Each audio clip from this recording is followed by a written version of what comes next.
Agora, mais 4 minutinhos para a gente começar. O pessoal está entrando. Já estamos com um número bom de participantes. Já estamos com 15 pessoas aqui na sala. Dentro de mais 3 minutos a gente dá início, tá bom? É ótimo.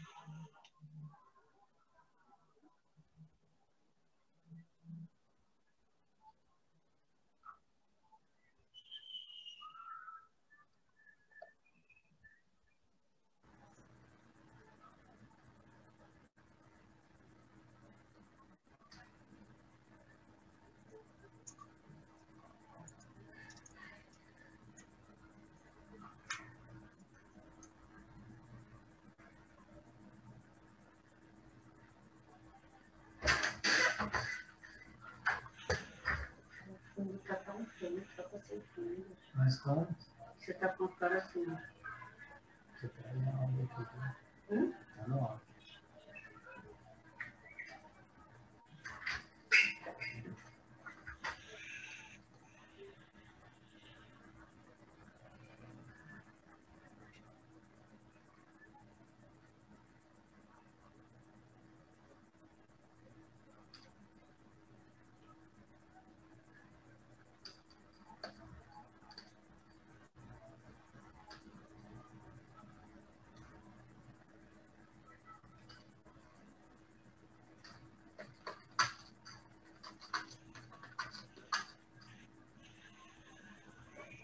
Então, boa noite a todos.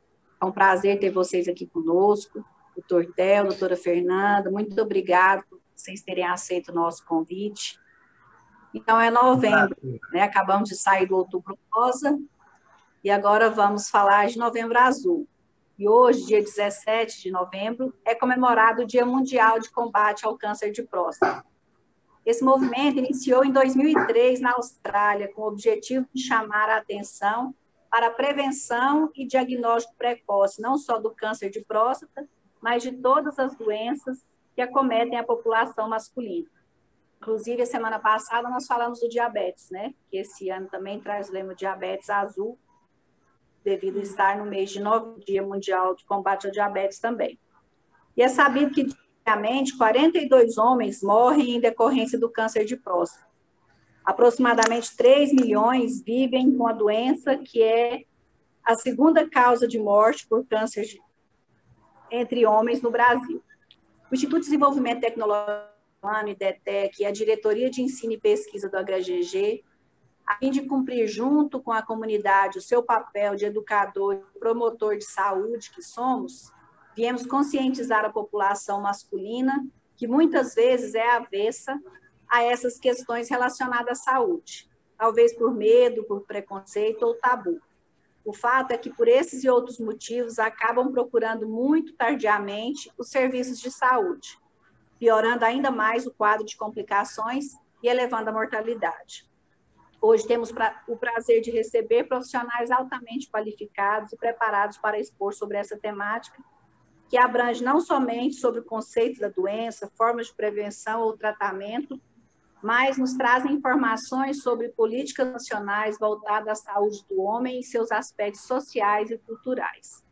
Diante do exposto, podemos dizer que Novembro Azul não é só para lembrar do câncer de próstata, é para lembrar da importância da saúde do homem, que, de um modo geral, muitas vezes é negligenciada pelo próprio homem, pois sabemos que ele acaba não procurando médico para a própria saúde. Culturalmente, somos doutrinados a pensar que somos onipotentes. E é justamente que o homem, por pensar que é mais forte, que se torna mais fraco, pois não toma os cuidados que precisa para se manter saudável. Para falar sobre o câncer de próstata, seus principais sintomas e medidas de prevenção, temos conosco o Dr. Theo Rodrigues Costa, ele que é urologista, mestre em Ciências da Saúde pela UFG, membro titular da Sociedade Brasileira de Urologia, chefe do Serviço de Urologia do HGG e coordenador do Ambulatório de Uro-Oncologia do HGG. Teremos também a doutora Fernanda Ramos Parreira, que é graduada em Educação Física e Ciências Sociais. Ela é doutora em Sociologia pela UFG, coordenadora de ciclos de vida na Gerência de Atenção Primária da Superintendência de Atenção Integral à Saúde da SES. Vocês terão 20 minutos para explanar o conteúdo de vocês, em seguida abriremos para discussão e perguntas. Mais uma vez, muito obrigada, sejam bem-vindos. Doutor Theo, é com você. Boa noite a todos. Wagner, obrigado aí pela apresentação. Eu queria, antes de falar do câncer de próstata, eu queria abordar um pouquinho a parte de saúde do homem, né? O urologista acaba sendo o médico que recebe o homem para fazer o seu check-up, para fazer a sua avaliação anual. E, como você disse, eu não vou entrar nesses aspectos culturais, filosóficos aí, que a gente é um especialista, que a doutora Fernanda vai falar disso, mas a gente sabe, estatisticamente, que o homem ele não procura o seu check-up, as consultas de rotina, como deveria. Isso é estatístico. O próprio SUS fornece esses dados para a gente, falando que o homem tem pelo menos 20% menos consultas no SUS, nunca procuraram assistência médica para fazer seus exames. Mas mais do que isso, dos que procuraram, dos 70% que procuraram,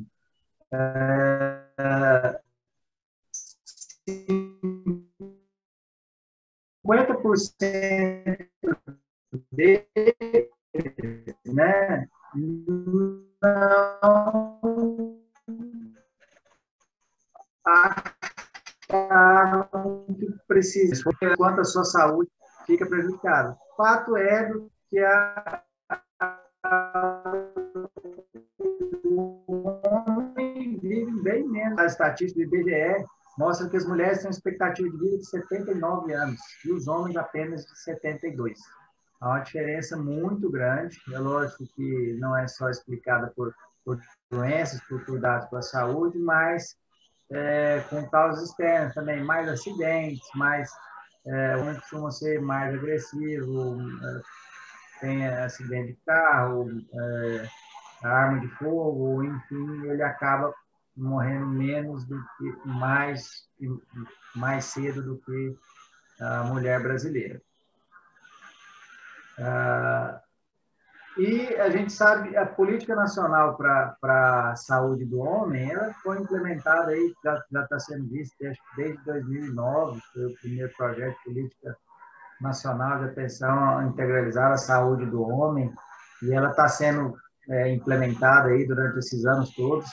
Algumas medidas repercutem, mas a maioria das vezes a gente não vê metas estabelecidas nessas políticas, né? Entre as políticas estaduais e municipais acabam deixando por desejar em termos de meta em relação a essa integralização da saúde do homem. Bom, o homem morre mais e uma porcentagem deles morre mais por câncer de próstata. Mais ou menos 6% da população masculina vai morrer por câncer de próstata. É uma doença que atinge mais idosos. A gente vê na estatística que até 60 anos ela não está nem entre os 3 primeiros cânceres que mais matam. mas após os 60 anos, o câncer de próstata é disparado, é o que mais mata. Perde no total, né, contando a população geral, ele perde o câncer de pulmão, mas ele é o que mais afeta os homens. Ele não é o que mais mata, mas ele é o mais incidente. Mas o câncer de pulmão tem uma resposta ruim ao tratamento, né? O tratamento do câncer de pulmão é muito mais difícil do que o câncer de próstata, e o câncer de próstata ele responde bem ao tratamento. A gente não pode falar de prevenção ao câncer de próstata, o que a gente fala é de diagnóstico precoce para que essas pessoas sejam tratadas adequadamente e recebam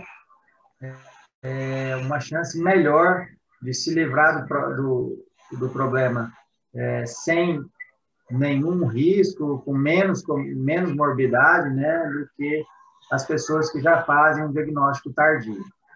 No câncer de próstata, a gente recomenda, a Sociedade Brasileira de Urologia recomenda que o câncer de próstata seja discutido, cada paciente discuta com o seu urologista a possibilidade de fazer o screening de câncer de próstata. Quando começar, a gente tem que individualizar isso, depende de quem está falando, se é uma pessoa que tem mais de 50 anos, mais de 60, se é uma pessoa que tem parentes, já se tem pai ou avô já com câncer de próstata, ou se é uma pessoa de raça negra, também inclui.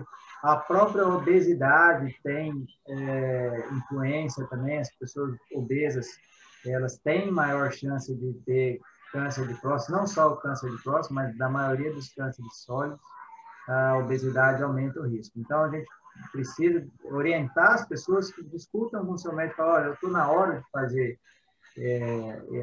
esse check-up da próstata, né? Geralmente, os homens costumam procurar os médicos a partir dos 40 anos para fazer seu check-up anual de lipidograma, colesterol, saber se tem diabetes, e nesse momento ele já pode ser orientado se ele deve ou não ser rastreado com câncer de próstata. Então, a gente sabe que quando o diagnóstico é precoce, quando a gente pega a doença em estadios iniciais, a chance de cura é em torno de 90%, 85% a 90%. Então, é muito bom que se faça o diagnóstico precoce. Como é que a gente faz isso? A gente faz isso com um exame muito simples, que é o exame de toque, e com o exame de PSA. Um exame sanguíneo também de baixo custo, que está amplamente distribuída, de fácil acesso em toda a rede SUS e não só no SUS, mas na rede particular também. O PSA, todo mundo me pergunta, as pessoas me perguntam, qual que é melhor, o toque ou o PSA? A gente não tem, a gente não precisa escolher nenhum dos dois. O PSA, ele é um exame que, como eu acabei de falar, é facilmente colhido, e o toque, ele também faz parte da consulta médica. Ele, no momento da primeira consulta, ele pode ser realizado sem custo nenhum, mas a gente tem uma certa restrição da população masculina, né, em aceitar o toque. Essa restrição é baseada em cultural também, né, o toque não tem nenhum malefício do ponto de vista orgânico, ele não mexe na masculinidade, que é a grande preocupação dos pacientes, né? E não tem razão para não ser realizado. Então, sempre me pergunto, qual que é mais importante? Eu digo que os dois são importantes. A gente não precisa abrir mão de nenhum dos dois. Não precisa fazer um ou outro. Então, para fazer esse rastreamento, o toque e o PSA são suficientes. E daí, se tiver alteração em um dos dois exames aí, a gente vai continuar a investigação. A investigação a gente faz com biópsia ou ressonância magnética, desde que estejam alterados ou o PSA ou o toque retal. Hoje, a situação da ressonância magnética para a próstata, ela vem aumentando a indicação, a gente sabe que o custo é alto, mas que provavelmente vai ser indicado para todo mundo que tem alteração desses dois exames antes da biópsia. A biópsia mais a ressonância não é ela não confirma o diagnóstico, né? Ela aumenta ou não a suspeita e dirige a biópsia para a gente. O exame que confirma o diagnóstico é a biópsia. Então, se houver alguma suspeita, a gente pede a biópsia para que seja confirmado esse diagnóstico ou não. E aí, daí para frente, o estadiamento, o tratamento, vai depender muito do que forem. A gente sabe que os pacientes mais jovens, eles têm uma tendência maior a serem submetidos à cirurgia, porque eles precisam de um tratamento que dê uma sobrevida longa, enquanto os mais velhos, eles podem ser tratados de cirurgia, radioterapia, ou mesmo só a medicação, porque só a medicação consegue manter esse paciente ainda vivo e bem por muitos anos. Então, a gente tem que pesar isso. Um paciente com mais de 80 anos, com diagnóstico de câncer de próstata, ele não precisa de cirurgia. A gente vai apenas tratar ele porque ele vai ficar bem aí nos próximos anos apenas com o bloqueio hormonal. Né? Aí, em relação ao câncer de próstata, a gente precisa saber que o risco de uma pessoa morrer de câncer de próstata, eu falei, é 6%, mas isso pode aumentar. Se o pai, o irmão ou algum familiar de primeiro grau for acometido ou ele tiver mesmo uma doença genética que aumente a chance de ter câncer de próstata. Então, é importante essa avaliação com o urologista, é importante que as pessoas saibam se precisam ou não fazer o seu exame. Tá bom? Fernanda, quer acrescentar alguma coisa? Falei pouco, a gente vai conversando ao longo da webinar. Não, foi ótimo. Já até antecipou algumas coisinhas que eu vou falar e aí a gente depois retoma no diálogo com todo mundo. Tá, pode falar, então. Então, pode ficar à vontade, Fernando. Certinho. Obrigada pelo convite do IDTEC, HGG, a Wagner. É uma satisfação estar nesse momento aqui de diálogo com o Theo e com todos. Acho que é importante esse momento da gente refletir mesmo sobre a saúde do homem. O Novembro Azul, ele, com o passar do tempo, como a Wagner falou, ele foi sendo ressignificado e se tornando um mês para a gente alertar o homem sobre a importância dele se cuidar. Eu vou colocar aqui rapidamente a minha apresentação para vocês. Espero que vocês consigam já... Isso. Acho que está tranquilo, estão conseguindo ver? Sim, está dando para ver sim, doutor. Certinho, então, obrigada, Frank. Então, para falar um pouquinho do Novembro Azul, e até corroborando com aquilo que o Theo trouxe, né, da baixa adesão dos homens ao seu cuidado com a saúde, eu vou falar um pouquinho da Política Nacional de Atenção e Integral à Saúde do Homem, como já foi mencionado, que é uma política que pensa nos aspectos da integralidade do cuidado desse homem em toda a rede de atenção, desde a atenção primária até o nível hospitalar, que, como o Theo disse, os homens eles buscam menos os serviços de saúde e quando buscam, eles já buscam numa condição já de uma doença instalada ou num agravamento dessa doença. E aí a gente precisa pensar, onde está a raiz desse comportamento, desse modo do homem de negar esse cuidado à sua saúde? Então, para falar um pouquinho sobre essa questão, eu vou trazer umas questões relacionadas aos aspectos sociais e culturais que impactam muito nesse tipo de atitude que o homem acaba tomando. Eu até estava me lembrando agora há pouco, né, uma música do Ney Matogrosso que ele fala: ser um homem feminino não fere o meu lado masculino. E aí o Theo falou um pouquinho da questão de masculinidade. No jeito que a nossa sociedade ela se organiza, a gente tem algumas caixinhas em que a gente coloca isso são questões dos homens, esses são comportamentos dos homens, isso são características dos homens, isso são características das mulheres, esses são os papéis que as mulheres devem assumir.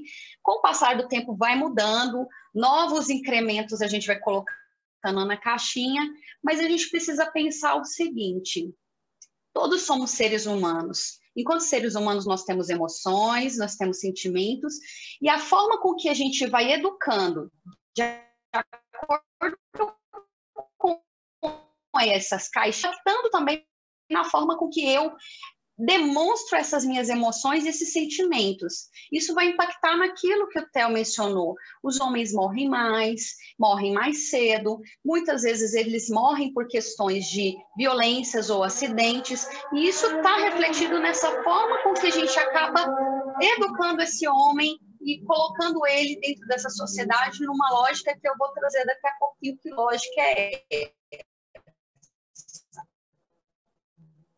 Então, a gente vai definindo papéis, e dentro disso também a gente vai desenvolvendo uma educação para a formação desse homem ou dessa mulher de acordo com os papéis que a gente espera deles no contexto da interação com a sociedade. Então, quando que começa isso?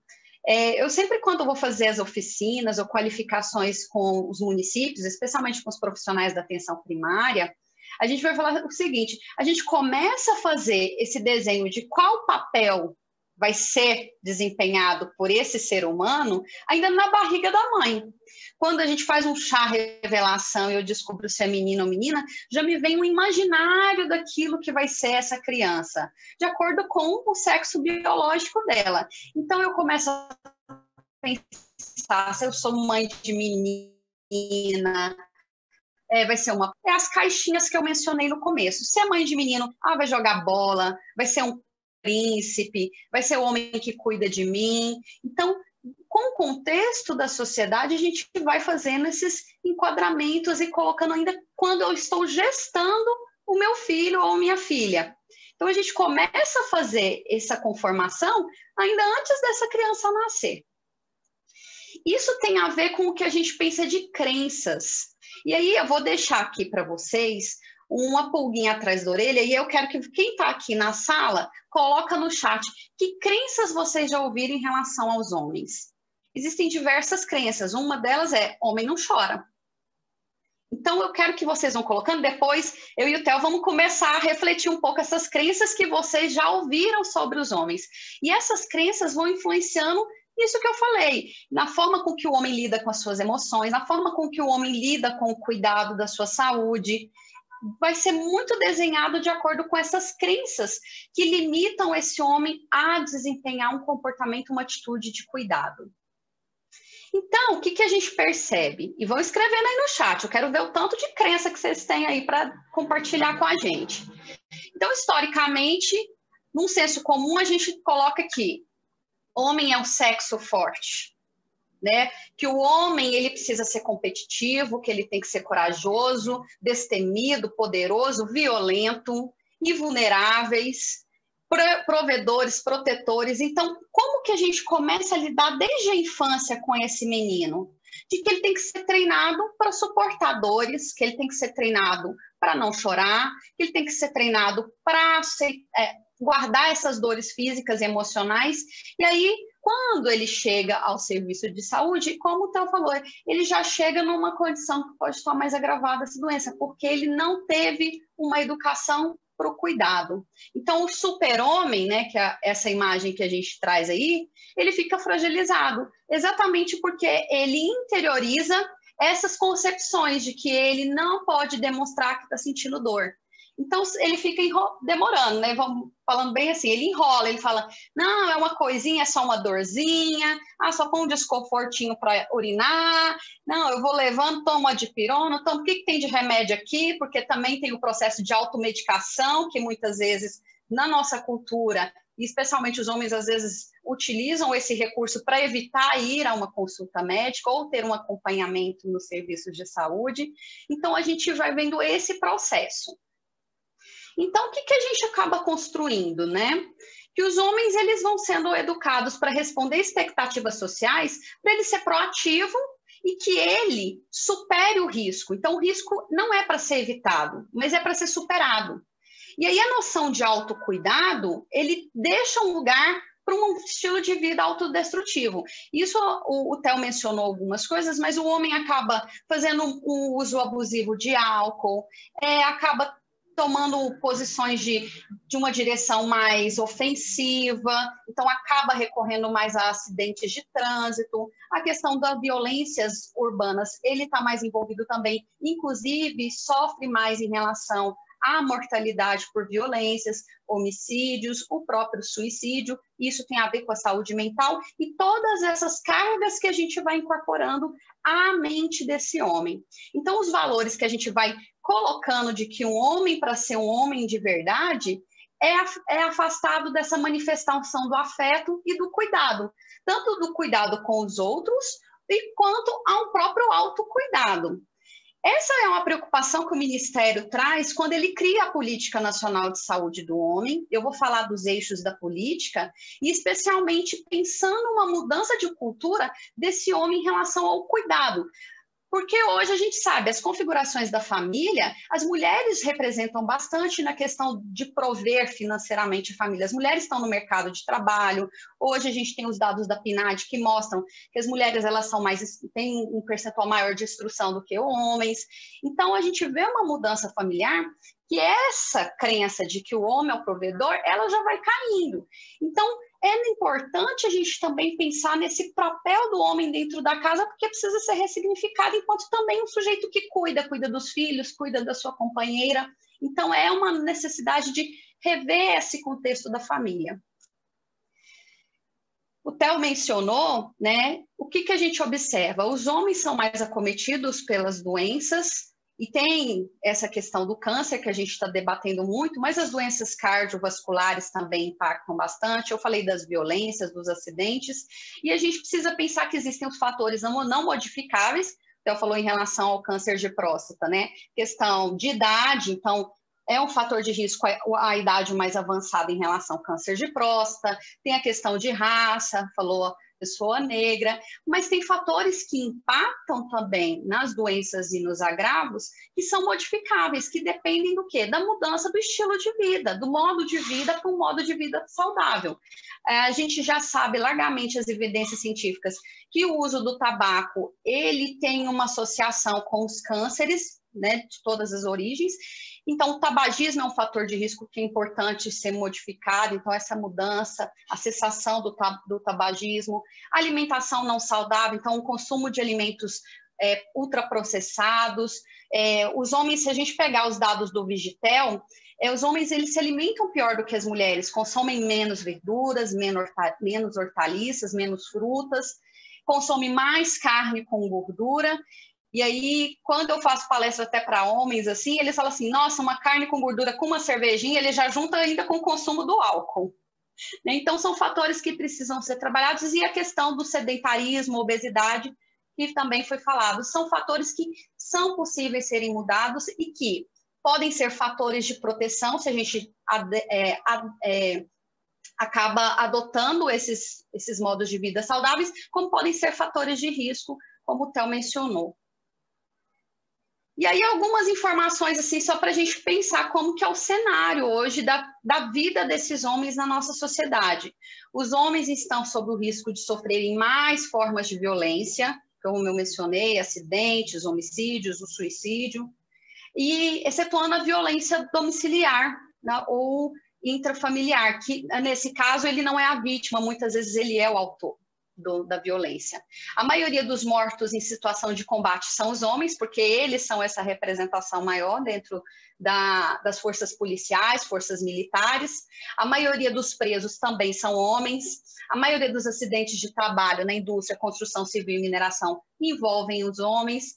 A maioria da riqueza também corporativa está concentrada na mão dos homens. Então, a gente percebe como também tem um impacto na desigualdade, na questão de iniquidades de gênero aqui.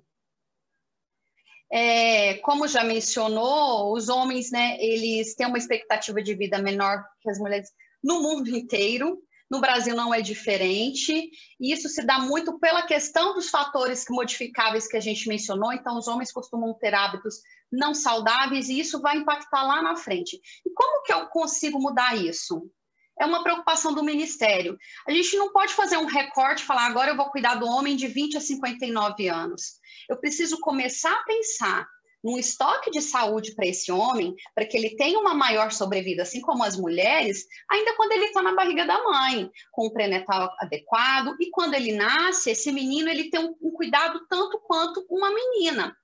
Os dados da Pesquisa Nacional de Saúde do Escolar mostram, né, tem uma informação lá, um dado que mostra que as meninas, elas são mais cuidadas pela família do que os meninos, porque culturalmente a gente entende assim, o menino é para viver as experiências, ele se colocar no mundo para aprender, crescer com o mundo. Enquanto as meninas a gente protege, a gente cuida, então a gente já começa ali na infância a influenciar nessa questão da sobrevida masculina. Na faixa de idade de 20 a 59 anos, de cada 3 óbitos, 2 são de homens, e quando a gente pega na faixa geral, de cada 5 óbitos, 3 são de homens também, e a maioria das internações, elas também são, em relação aos homens, são relacionadas às violências. Então, como a gente tem observado, a gente precisa, enquanto profissional de saúde, reconhecer essas questões culturais e sociais que afastam esse homem do cuidado e afastam eles também dos serviços de saúde. Porque para eu fazer uma atenção integral, um cuidado integral, eu preciso começar a mudar essas crenças culturais que vão refletindo no perfil de mortalidade e de adoecimento desses homens. E aí, como a gente foi falando, desde 2009 existe a Política Nacional de Atenção Integral à Saúde do Homem, em que o objetivo maior dela é promover a melhoria das condições de saúde da população masculina para reduzir a morbidade e a mortalidade, ou seja, o adoecimento dele, as internações e, consequentemente, a perda dessas vidas. A política está dividida nesses 5 eixos que vocês estão vendo aí, não sei se está adequado aí, vocês estão conseguindo enxergar, mas o primeiro eixo mais importante, quando a gente identifica que os homens eles não procuram serviços de saúde, especialmente na atenção primária, que é um serviço fundamental para a promoção da saúde e prevenção, que é lá que você vai conseguir fazer uma vacinação, desde ainda da infância, mas na adolescência é fundamental, especialmente a questão da vacinação contra o HPV. Nesse mês mesmo do Novembro Azul, a campanha esse ano no Ministério da Saúde, além do câncer de próstata, ela está com foco no câncer de pênis e no câncer de boca. E um dos fatores de risco para o câncer de pênis, por exemplo, é o HPV. Então, a gente começa uma prevenção de um possível futuro com câncer de pênis com a vacinação dos meus adolescentes, com os meninos de 11 a 14 anos, o que a cobertura é muito mais baixa. Já é baixa em relação às meninas, as adolescentes, e é mais baixo ainda em relação aos meninos. Então, é importante ter esse acesso, esse acolhimento ainda desde a infância, na adolescência, ou seja, em todo o ciclo de vida desses homens. O segundo eixo é o de prevenção das violências e acidentes, de acordo com o que a gente já falou aqui. Outro eixo que é fundamental e pensa nessa lógica de construir um engajamento desse homem quanto à sua paternidade ativa, uma paternidade responsável, envolvido com o cuidado dos filhos e das filhas, é o eixo de paternidade e cuidado, que envolve também o de saúde sexual e saúde reprodutiva, e o último eixo é o de doenças prevalentes na população masculina. Quando a gente olha para o SUS, especialmente em relação à Política Nacional de Saúde do Homem, hoje o nosso ponto guia para conseguir atingir esses eixos, né, a efetivação desses eixos, foi a criação da estratégia pré-natal do parceiro, ou pré-natal do pai. Ela foi criada em 2016 e busca trazer esse homem que está perdido aí na sociedade, junto da comunidade, no momento que ele vai ser pai, para ele engajar nessa lógica do cuidado e também preparar ele para essa paternidade. Então, o pré-natal do parceiro e do pai, ele acontece dentro da atenção primária, lá nos postos de saúde, nas unidades básicas. E o que é oferecido para esse pai? Ele faz, assim, o que se orienta pelo Ministério da Saúde é, no mínimo, 2 consultas de pré-natal do pai, de preferência na primeira consulta de pré-natal da gestante, e ali eu vou pedir todos os exames de rotina para ele, eu vou fazer os testes rápidos de detecção de sífilis, HIV e de hepatites virais, eu vou fazer a vacinação, atualização do cartão de vacina, e também fazer essas orientações de como que vai ser agora com esse papel que ele vai assumir de paternidade. Então, qual que é a intenção do pré-natal do pai, o pré-natal do parceiro? Né? Identifica que é melhor o desenvolvimento de uma criança quando o pai está mais engajado nesse cuidado, com essa participação mais ativa. A participação desse homem, desde o pré-natal, da gestação, tudo, o que a gente identifica de benefícios, né? Ele estimula o parto normal, que é importante, que o SUS coloca como o parto que deveria ser prioritário, reduzir a possibilidade de transmissão vertical das ISTs HIV, especialmente a sífilis e o impacto disso com relação à sífilis congênita, diminuir a duração do trabalho de parto, porque a mulher se sente segura, acolhida com a representação de confiança ali do seu parceiro, do seu companheiro, diminuir o medo, a tensão e, consequentemente, alivia a dor dessa gestante, aumenta a sensação de prazer e satisfação do parto, diminui a ocorrência de depressão pós-parto, que é um tabu. A gente sabe que os profissionais de saúde evitam olhar para essa questão da depressão do pós-parto, e a participação desse homem em toda essa etapa é fundamental para reduzir essas ocorrências de depressão pós-parto. Favorece o aleitamento materno, e a gente sabe o quão é importante o aleitamento materno exclusivo até os 6 meses de vida da criança, e que é difícil. A mulher ela precisa estar integralmente dedicada nesse processo, e se ela tem a participação do pai, desse companheiro, é fundamental para que a gente possa garantir o aleitamento nos 6 primeiros meses de vida, de forma exclusiva para o bebê. E fortalece esse vínculo da tríade, pai, parceiro, o bebê e a mãe. O homem ganha muito com isso, porque melhora o autocuidado dele, você reduz as doenças e mortes masculina, materno e infantil, você estimula esse aleitamento materno, você possibilita uma prevenção e diminuição da transmissão do HIV, da sífilis, você melhora o acesso ao acolhimento desses homens nos serviços de saúde, especialmente na atenção primária. Então, a gente só tem benefícios para elencar quando a gente engaja esse homem dentro dos serviços de saúde, especialmente na atenção primária. O Ministério tem várias outras estratégias desde o ano passado, e aí é uma questão também que os homens argumentam muito, por conta daquele papel social que a gente vai construindo, de que o homem é do mundo do trabalho. Muitos homens alegam que não vão ao serviço de saúde porque o posto de saúde, por exemplo, só funciona em horário comercial, que é o horário que ele está trabalhando. Então, desde o ano passado, o Ministério da Saúde implementou a Estratégia Saúde na Hora, que é a extensão do horário de funcionamento das unidades básicas de saúde, então funcionando fora do horário comercial para poder atender essa população masculina, e não só essa população, a população masculina, mas a população trabalhadora. Além disso, o Ministério ele sempre tem divulgado materiais para dar suporte para as equipes de saúde na atenção básica, assim como nos outros níveis da rede.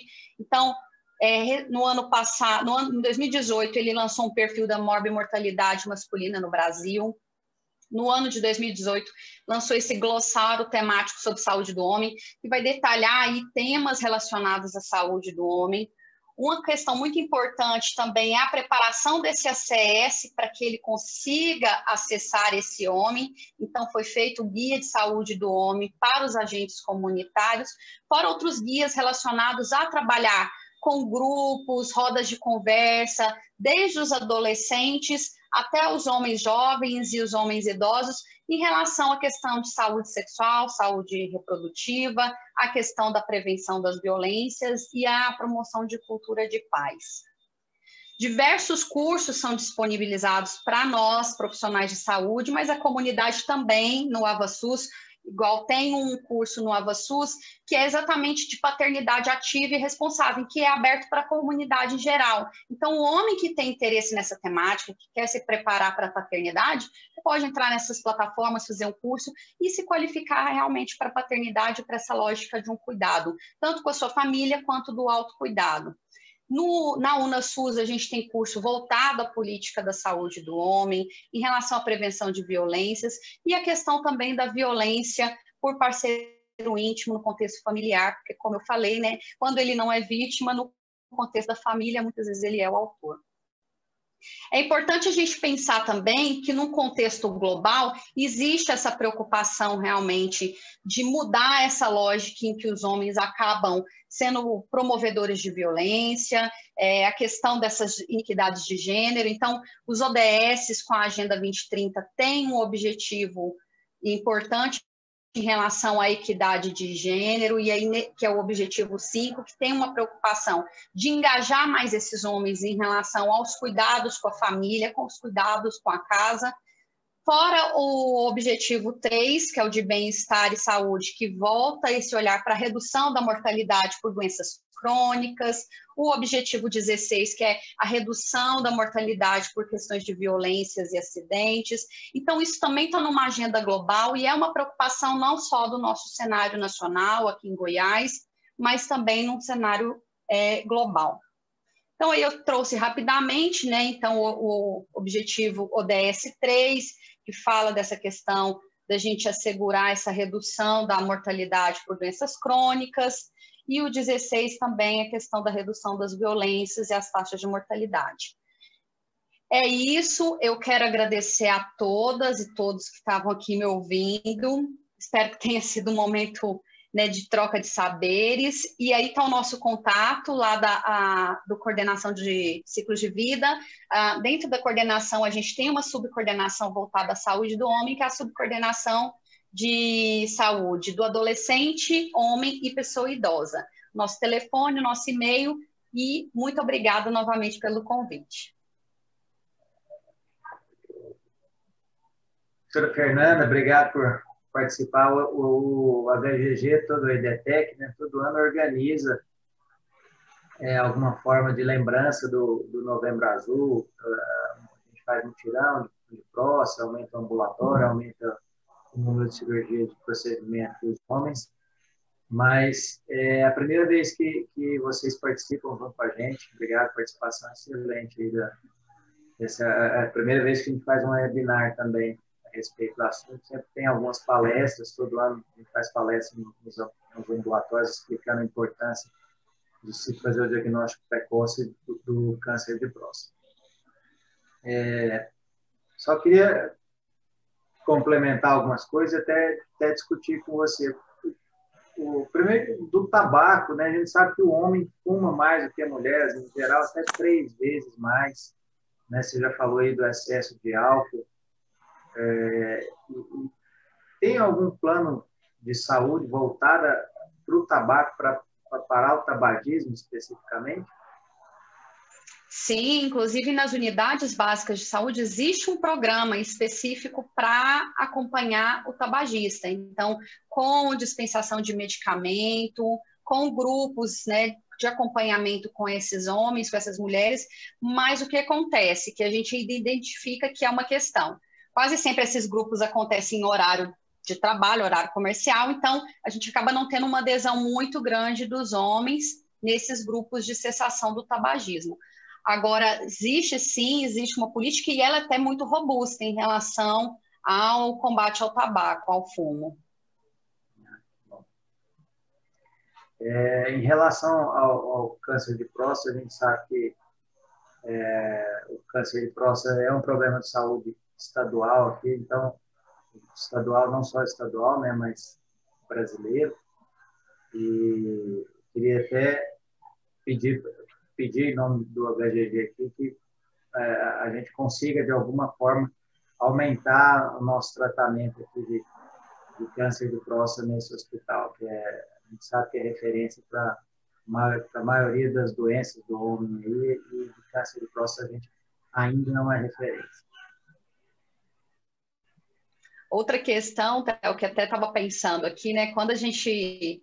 Na secretaria, a gente costuma fazer palestras também, junto com as empresas. Às vezes, as empresas pedem para a gente ir lá falar de algumas temáticas, seja de IST, seja em relação à saúde do homem.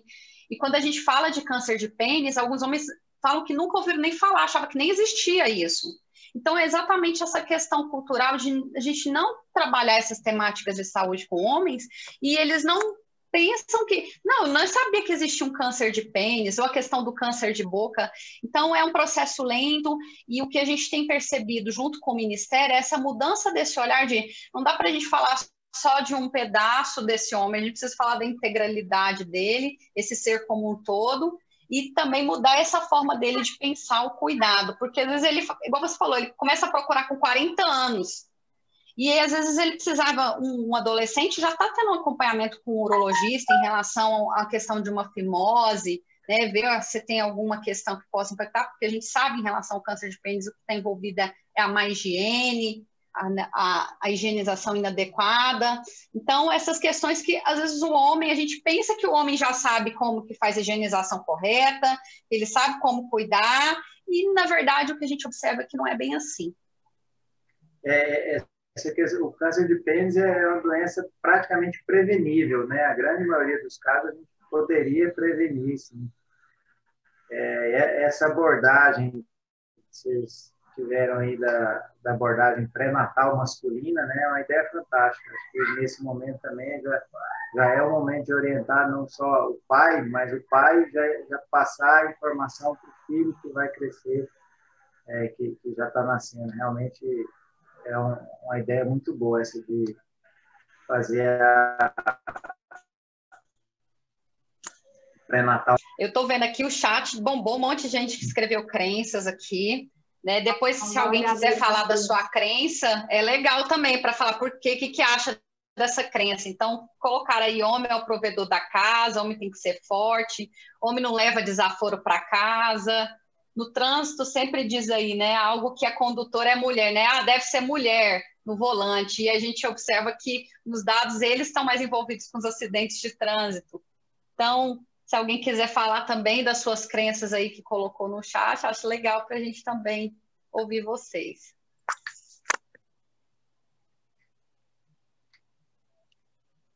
Se quiser, pode levantar a mão aí, a gente vai abrindo o microfone, pessoal. Se quiser falar ao vivo. O pessoal está parabenizando, agradecendo Fernanda, Theo, que excelente palestra, excelente ideia do Ministério da Saúde em fazer o pré-natal parceiro, né? E o SUS tem tantas coisas boas e que a gente muitas vezes não tem conhecimento, né? Está dentro do SUS e a gente não tem conhecimento.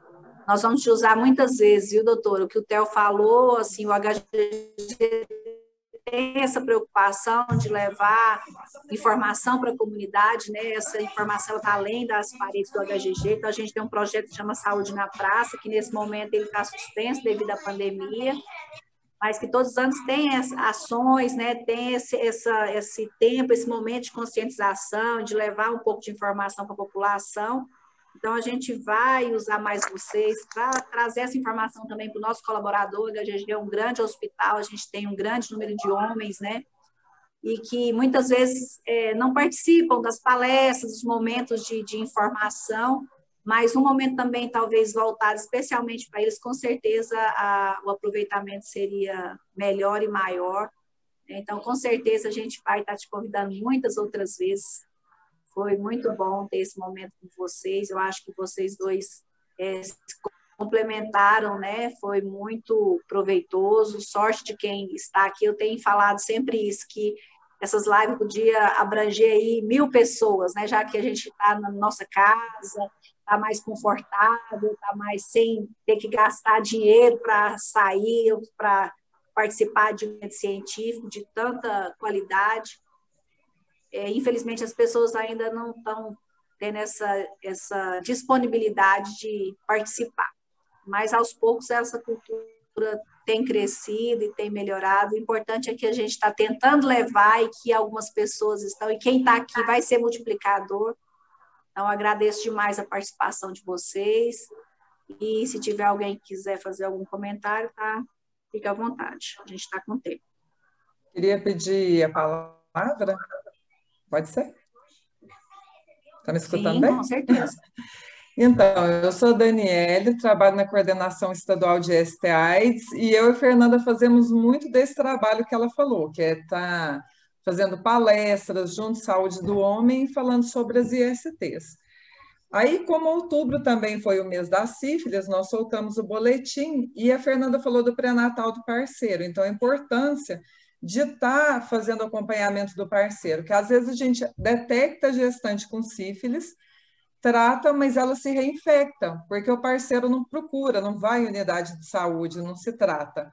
Então, por exemplo, ano passado, nós tivemos 331 casos de sífilis congênita, dá quase um caso, 0,9, quase um caso por dia em Goiás. Então, assim, isso é bastante já, que nós temos teste rápido, tem pré-natal, tem penicilina, não falta nada. E aí a gente foi procurar com o Comitê de Investigação de Transmissão Vertical que 15% das mamães não fazem o pré-natal.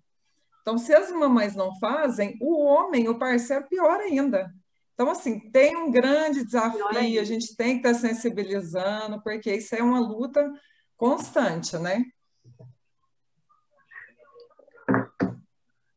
Esse programa do pré-natal parceiro, ele já funciona nas maternidades, as unidades que trabalham com obstetrícia? Ele já existe, não? Como que funciona isso? O foco dele não é para a maternidade, é para as unidades básicas de saúde, ou seja, todas as unidades básicas de saúde podem e devem realizar. O homem, ele pode chegar na unidade básica e falar, olha, eu quero fazer o pré-natal do parceiro. Eu vim aqui para fazer o teste rápido da sífilis, junto com a minha companheira que está gestante, quero fazer meus exames de rotina.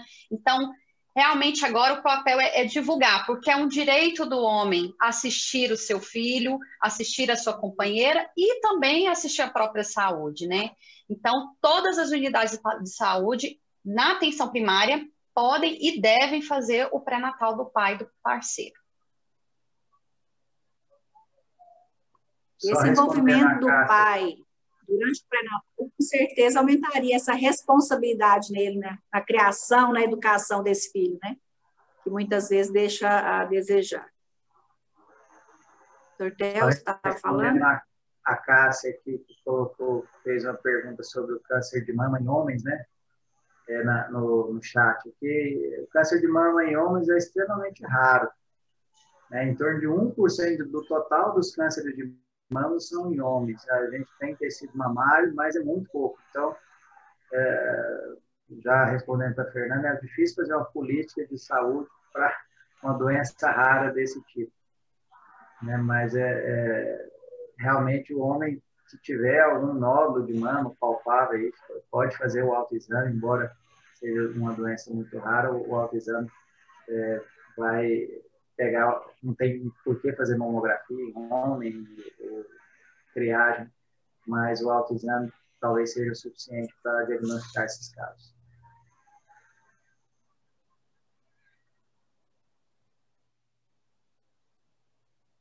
Mais alguma pergunta? Dá uma olhada aqui no chat.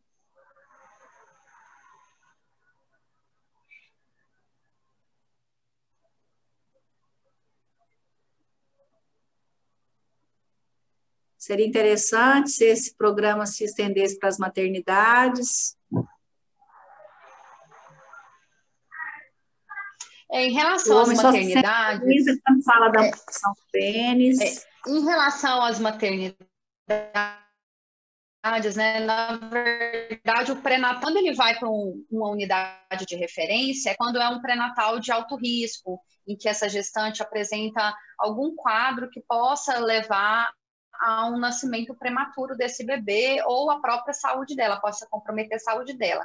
Agora, em relação às maternidades, é sempre bom a gente reforçar, e nesse momento da pandemia, a gente observou que muitas vezes as maternidades não deixavam assegurado o direito ao acompanhante. A gente tem uma lei federal, que é a lei do acompanhante, em que a gestante ela tem o direito, inclusive no contexto da pandemia, isso não estava resguardado, não saiu nenhum documento do Ministério que proibiu esse direito dela. Pelo contrário, o direito estava mantido e a gestante ela tem esse direito de ter um acompanhante. O que a gente tem orientado é que esse direito seja observado para aquela pessoa que ela tem confiança, e muitas vezes essa pessoa da confiança dela é o pai, o parceiro, e as unidades hospitalares, as maternidades, muitas vezes, por não estarem adequadas para receber esse acompanhante, acaba impedindo esse direito dela de ter o pai, o parceiro, junto no período do pré-parto, no parto e no pós-parto.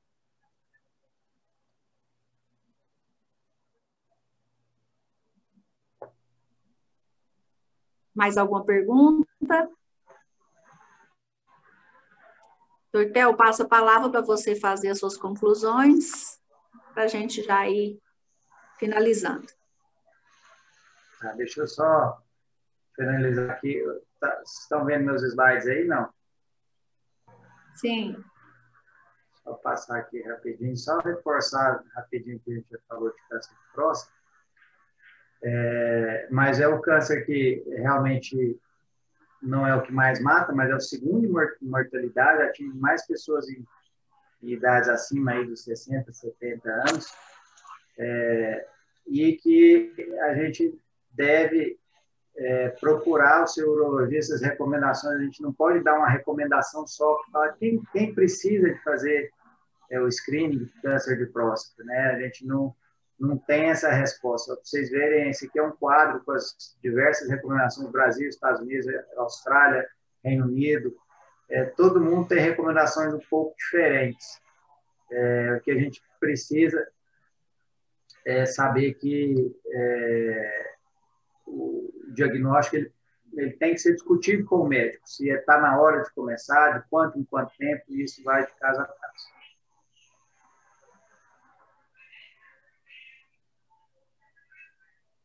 Fernanda,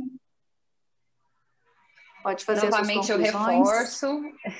Novamente eu reforço os agradecimentos, agradeço as pessoas que estão aqui com a gente, agradeço o pessoal da equipe lá da SAIS também. Então a gente tem representação da área da criança aqui, da área também da colega, a nossa coordenadora lá da saúde do homem, do idoso e do adolescente, Poliana. É importante, a gente tem o pessoal da academia, e também pessoas que têm essa curiosidade. A minha mãe também está aqui prestigiando com a gente, eu a convidei, ela falou, vou assistir, e é importante porque replica, eu acho que a comunidade em geral precisa receber essas informações, precisa conhecer o SUS, os homens precisam entender que o SUS também é para eles, não é só para gestante, não é só para mulher, e não é só para criança, e não é só para o idoso. Esse espaço, ele é nosso, e quando a gente realmente se empodera desse lugar, a gente fortalece o SUS em todos os níveis da atenção, desde o secundário, terciário, como o próprio HGG, a gente sabe da história que o hospital tem, e ele faz parte do SUS. Então, esse reconhecimento, ele se dá a partir do momento que a gente faz ações como esse momento agora de debate, de diálogo. Então, agradecer a todos que ficaram até agora com a gente, agradecer o convite da Wagner, agradecer esse momento de troca de conhecimento com o Theo, e sintam-se sempre à vontade de nos requisitar, seja eu ou qualquer pessoa lá da SAIS, da Superintendência, como vocês viram aí, a Daniele da IST, então a gente sempre está aí para ser parceiro. Agradecer também a doutora, tem uma... E dizer que eu não tinha ideia assim, da política, da preocupação que o Estado, né, a política tem com os homens, né? A gente tem pouca noção do que é feito para melhorar a nossa vida. É bom compartilhar. Eu vi uma pergunta aqui, né? Vamos responder. Doutora Zé Cláudia, responde, por favor. Sabemos que existem muitas mulheres trans que nunca fizeram um exame de próstata. Como vocês veem essa questão?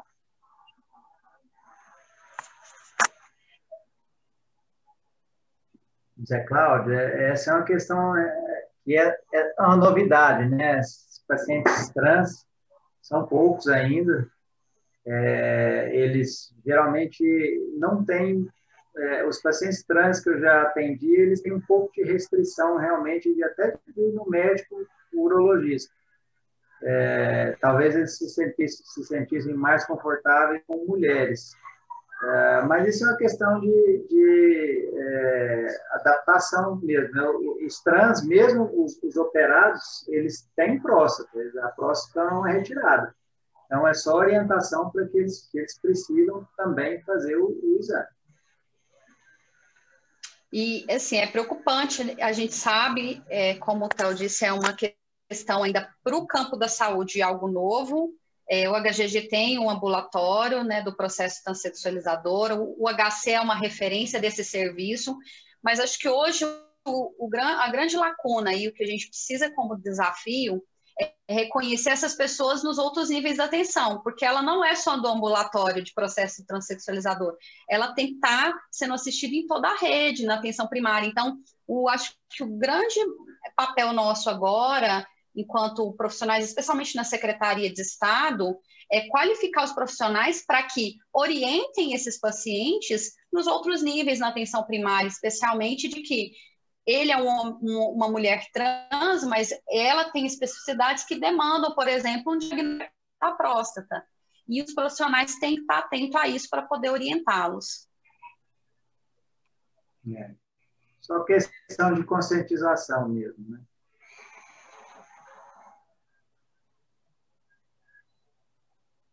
Ok?